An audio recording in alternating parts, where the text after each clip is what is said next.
मैं आम आदमी पार्टी की तरफ से लोकसभा क्षेत्र चंडीगढ़ की उम्मीदवार हूँ और ये एक ऐसा आंदोलन है जो आज के वर्तमान राजनीतिक वातावरण को साफ करने यहाँ आया है। इस आंदोलन की आवश्यकता ही इसलिए पड़ी क्योंकि जो वर्तमान तरीके से राजनीति खेली जाती है, जो एक खिलवाड़ लोगों की उम्मीदों के साथ होता है, जो एक विश्वासघात उम्मीदों के साथ होता है, ये आंदोलन उस विश्वासघात का और उस खिलवाड़ का एक नतीजा है। इस पार्टी जो ये पार्टी चाहती है और जिन मुद्दों के साथ ये पार्टी जुड़ी हुई है उनसे आप वाकिफ़ हैं। आप जानते हैं रिश्वतखोरी और करप्शन, जो भ्रष्टाचार है, वो आज हमारे देश की बुनियाद को खोखला करती जा रही है। उसके साथ साथ जो सांप्रदायिकता है, जो क्रोनी कैपिटलिज्म है, जो वंशवाद है, ये हमारे देश की जो बुनियादें हैं उसे खोखला बना रहा है। इस पार्टी का जो जज्बा है, मैं मानती हूँ आज कि आम जनता को बहुत ही खूबसूरती से एक तरीके से सपोर्ट करता है।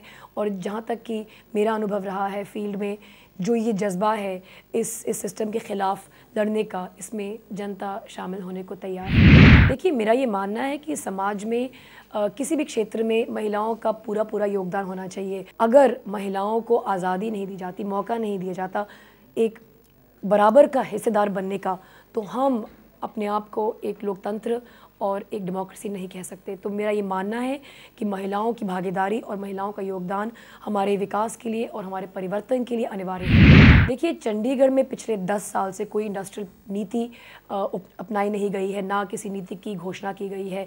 आज आप जानते हैं हमारे देश की 60% जो GDP है सर्विस सेक्टर से आती है।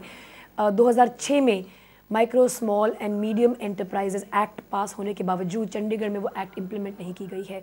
हमारे इंडस्ट्रियल जोन को, हमारे इंडस्ट्रियल एरिया को अभी भी पाबंदी है सर्विस सेक्टर और एंटरप्राइज सेक्टर का कुछ कार्रवाई करने की। तो अगर हम यूथ के लिए जॉब्स क्रिएट नहीं करेंगे, वोकेशनल ट्रेनिंग्स क्रिएट नहीं करेंगे, तो किस तरीके से इस शहर की उन्नति होगी? जो उन्नति हमारे शहर की होनी चाहिए वो आज हमारे पड़ोसी शहरों की हो रही है, पड़ोसी राज्यों की हो रही है। और उसका जो श्रेय है, उसका जो इल्ज़ाम है, सिर्फ़ और सिर्फ चंडीगढ़ के प्रशासन पर है। मैं सिर्फ वोटर्स को इतना बताना चाहूँगी कि आज जिस चंडीगढ़ को हम जानते हैं, जो चंडीगढ़ 2 हिस्सों में विभाजित है, एक वो चंडीगढ़ जो मध्य मार्ग के इस तरफ है और एक वो चंडीगढ़ जो सदर्न सेक्टर्स में है, जो कॉलोनियों में है और जो गाँव में है।